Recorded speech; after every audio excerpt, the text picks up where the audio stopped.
Ravi de vous retrouver dans votre Maurienne Mag. Aujourd'hui, nous sommes à Termignon, en Haute-Maurienne, pour une étape de la Grande Odyssée ainsi qu'un contrôle vétérinaire.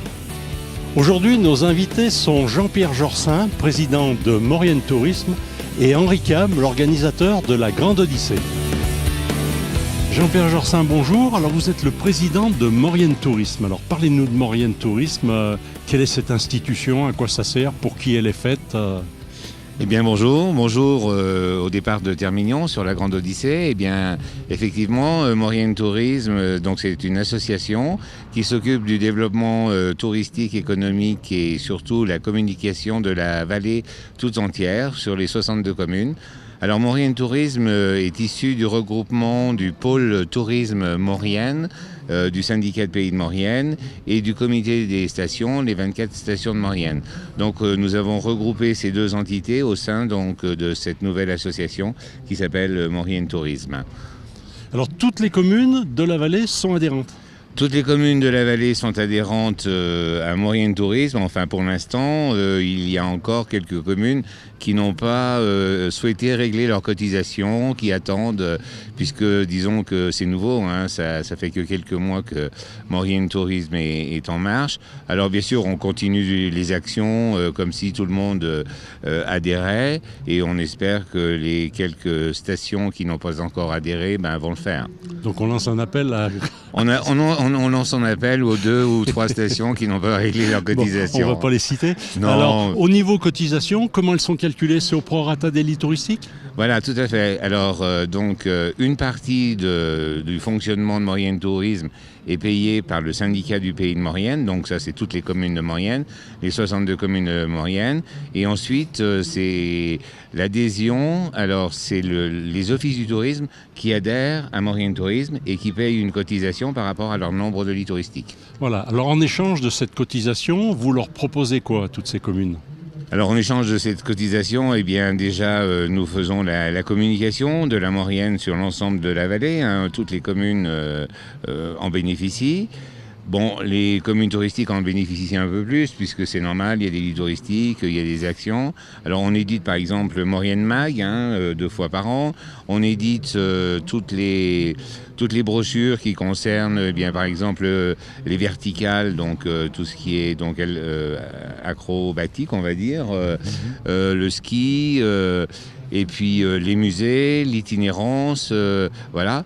Et puis, donc, on a des actions auprès des tours opérateurs, on a des actions auprès d'agences de communication. On organise pour toutes les stations des éductours avec aussi bien des journalistes que des tours opérateurs. Et disons, on organise aussi, par exemple, comme en ce moment,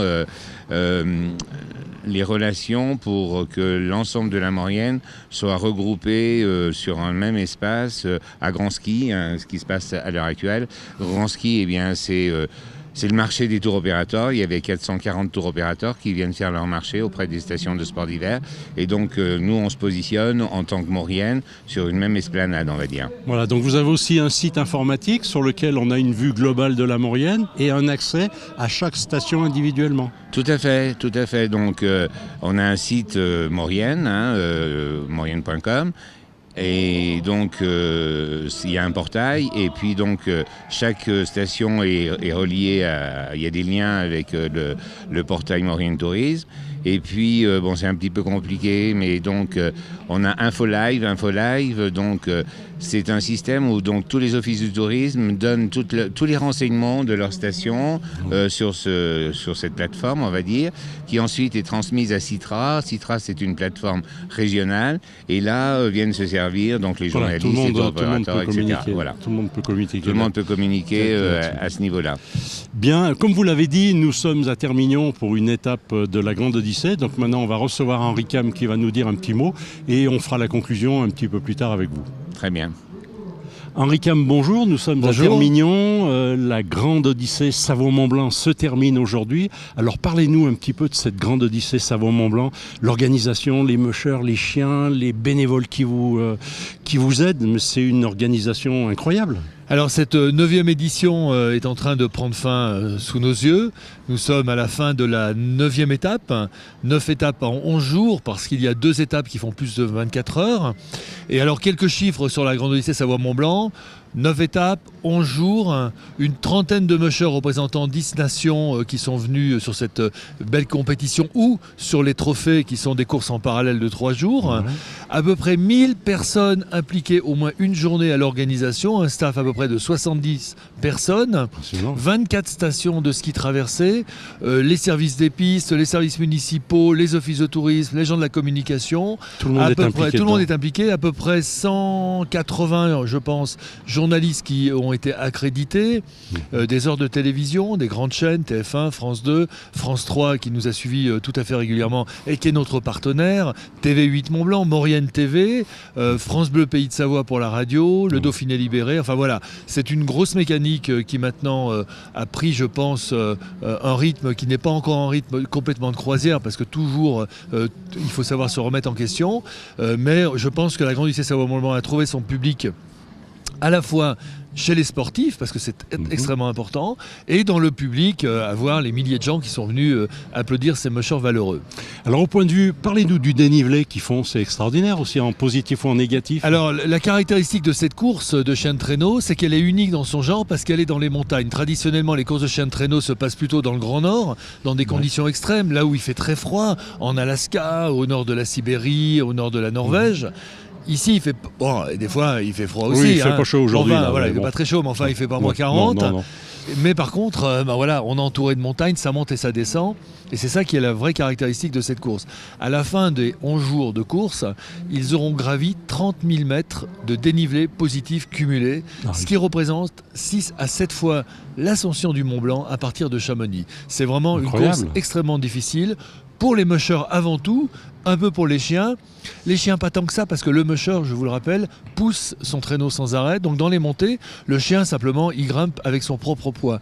Par contre lui, le musher, il se tape vraiment les 30 000 mètres de dénivelé. Lui il les fait, ouais. Les chiens, ça représente combien de bêtes sur la course En totalité près de 400. 400 chiens. 400 surveillés par une dizaine de vétérinaires. D'ailleurs aujourd'hui on avait un contrôle vétérinaire. Absolument. Ici à Termignon. Alors le contrôle vétérinaire n'est pas un contrôle au sens des contrôles antidopage, j'en dirai un mot tout à l'heure, mais c'est un contrôle dans le sens où tous les attelages sont obligés de s'arrêter et les vétérinaires vérifient juste la bonne santé des chiens dans la compétition. Surtout au niveau des pattes, j'imagine. Des pattes, également de la déshydratation. Là on voit un attelage, Jean Combazard, le français, arriver. Et de la déshydratation, d'un certain nombre de traumatismes, et les vétérinaires ont le droit de décider de retirer des chiens de l'attelage. D'accord. Alors vous venez de faire allusion au contrôle antidopage. Alors voilà, il y a eu une grande première dans cette 9e édition, c'est que nous avons eu pour la première fois un contrôle antidopage sur les mushers. Habituellement, nous avons des contrôles antidopage sur les chiens. On en a d'ailleurs eu aux saisies de mémoire cette année. On en a eu également l'année dernière. Mais cette année, à Bramant, ici même en Haute-Maurienne vanoise, avant-hier soir, 2 médecins sont venus nous voir avec une lettre de l'Agence française de lutte contre le dopage, la FLD, la même agence qui fait les contrôles antidopage sur les courses de vélo, etc.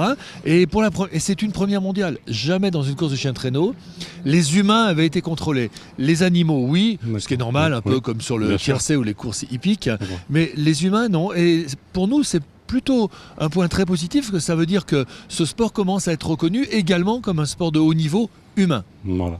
Donc, en conclusion, on se retrouve l'année prochaine pour la 10e édition. On se retrouve pour la 10e, la 11e et la 12e, car nous avons re-signé une convention avec la Haute-Maurienne vanoise, l'Office de tourisme intercommunal, pour les éditions 2014, 15 et 16. Donc l'année prochaine, en 2014, ce sera la 10e édition. Grande fête. Grande fête. Alors on est en train de se dire qu'il va falloir qu'on fasse une grande fête, on ne l'a pas encore déterminé. Vous travaillez déjà dessus ? On est en train de commencer à en discuter, quoi. Voilà. Du 11 au 22 janvier 2014, c'est un scoop parce que je ne l'ai pas encore dit de manière officielle. Donc du 11 au 24 janvier. Merci de nous donner l'info à nous. 11 au 22 janvier 2014 avec un départ du Grand Massif quelque part, probablement de Samoin, et une arrivée qui sera un peu modifiée. L'arrivée ne sera pas le mercredi après-midi, mais le mardi soir en habit de fête dans la ville de Valseny-Lens-le-Bourg, probablement aux alentours de 18 et 19 heures, avec vraiment une grande mise en scène, avec beaucoup d'émotions, beaucoup de spectacles pour l'arrivée de cette 10e édition. Merci de la primeur de ces informations, parce qu'on est les premiers à apprendre ça. Bah écoutez, ça m'a fait plaisir de pouvoir vous les donner. Merci, et on se donne rendez-vous l'année prochaine. Avec grand plaisir. L'attelage va bien. Merci Henri Cam. Maintenant, je vous propose de regarder un reportage que nous avons fait sur la Grande Odyssée.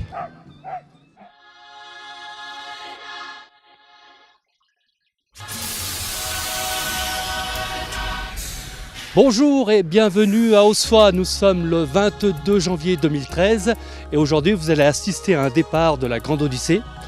Allez, on y va tout de suite sur le front de neige.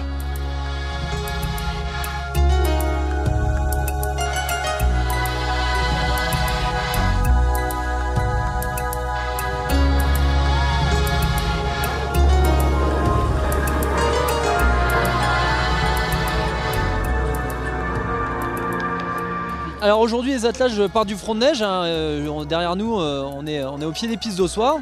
Ils vont monter sur le plateau des Arponts, redescendre sur Sardières, aller jusqu'à Termignon. De Termignon ils vont remonter sur Valseny-Vanoise, Lancebourg, Lancevillars. Ils continuent le chemin du Petit Bonheur dans la vallée en passant par Bessan et en allant tourner à Bonneval et même au-dessus de Bonneval dans le village de l'Écho.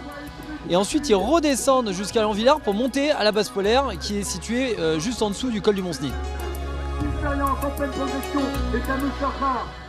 Au départ de la course de chiens de traîneau la plus difficile au monde, des spectateurs ravis et surtout des enfants très connaisseurs. J'aime bien ces chiens et espérons qu'ils vont gagner.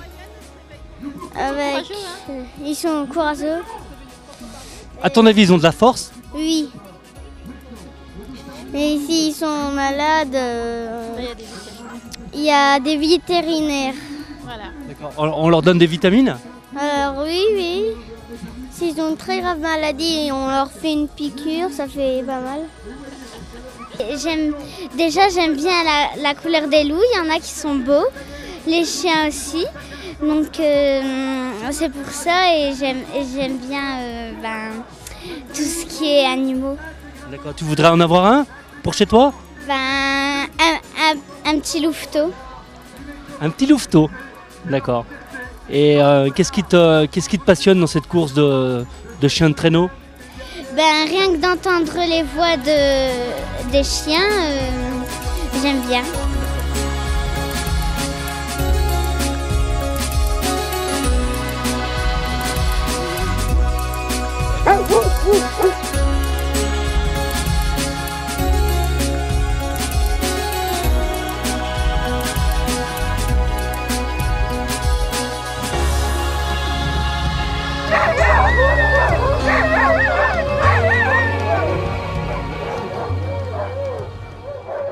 Nous avons pu avoir quelques réactions du troisième du classement général et premier français, le musher Jean-Philippe Pontier. C'est une étape qui est stratégique aussi, et il faut savoir économiser ses chiens. Ce soir on fait 86 km, demain 80, avec des temps de repos plus courts avec un bivouac en montagne, donc sur la base polaire. La stratégie, je l'ai quasiment un petit peu en tête, mais on va attendre le fil des kilomètres et voir comment les chiens se comportent sur le parcours.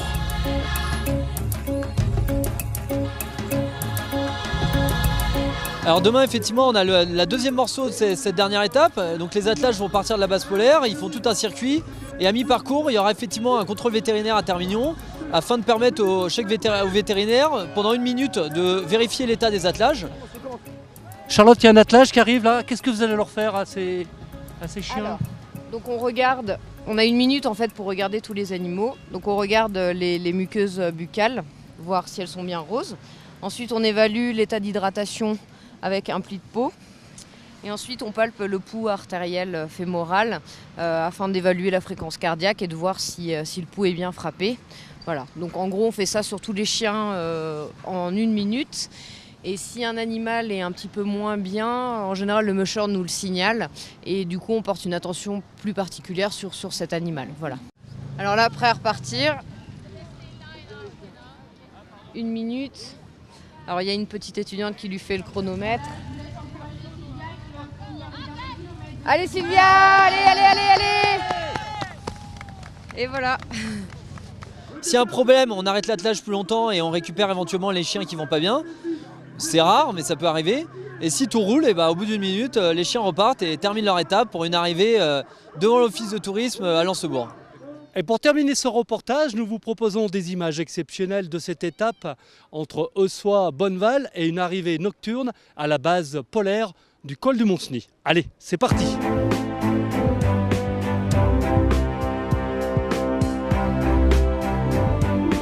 Les réponses aux motivations pour ce monsieur, remarquable déjà qu'elle parle.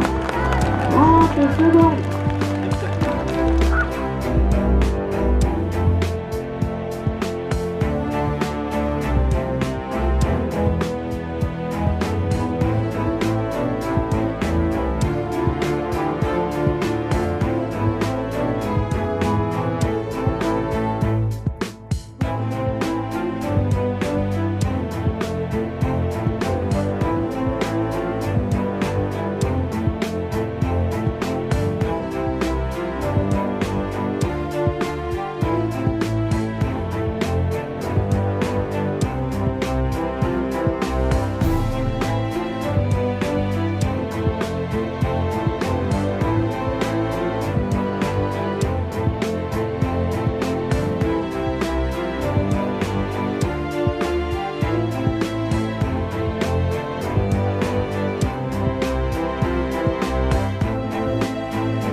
Jean-Pierre Jorsin, là, vous avez une étape qui arrive à Lens-le-Bourg cet après-midi.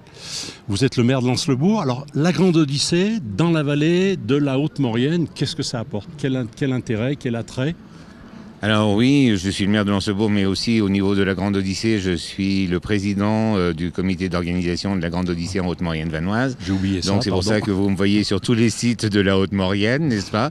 Alors cette Grande Odyssée, ça fait la 9e édition cette année. Et donc à Lens-le-Bourg, tout à l'heure, à 11h, eh bien, il y aura l'arrivée complète de cette course qui est partie de Samoin et qui se termine en Haute-Maurienne vanoise.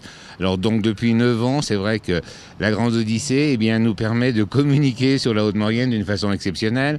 L'an dernier, on a eu 600 retours presse, on a eu tous les jours au JT sur le FR3, on a eu 80 minutes un dimanche sur FR3, on a eu le JT de TF1, on a eu le JT de France 2, on a donc sur les chaînes de sport, sur BFM TV, etc. Rien que la Grande Odyssée, c'est impensable d'avoir une communication sur la Haute-Maurienne. Donc vous en aurez une un peu plus modeste, Maurienne TV cette fois-ci. Mais on est très content d'avoir de la communication sur Maurienne TV, parce que la Haute-Maurienne vanoise fait partie de la Maurienne, c'est un ensemble, et je pense que ce soit donc la Grande Odyssée, que ce soit le Parc National de la Vanoise, c'est aussi des vecteurs de communication pour l'ensemble de la Maurienne. Alors bien sûr, On regrette que sur le bassin de Saint-Jean-de-Maurienne, on ait des difficultés avec l'industrie, parce que l'industrie, c'est important même pour le tourisme, parce que d'abord, c'est une plateforme solide, l'industrie, avec des emplois pérennes. Et là, tout d'un coup, on nous tire un petit poignard dans le dos, là. Alors, voilà, mais donc la Grande Odyssée fait la renommée de la Maurienne tout entière. Voilà, donc on se donne rendez-vous l'année prochaine pour la 10e année ? Eh bien, bien sûr, ce sera le 10e anniversaire et là, on fera une très très grande fête à l'arrivée. Eh ben, nous y serons si vous nous invitez. Bien sûr, vous êtes largement invités et avec grand plaisir. Ce sera avec plaisir aussi. Merci. Jean-Pierre Jorsin. Merci à vous.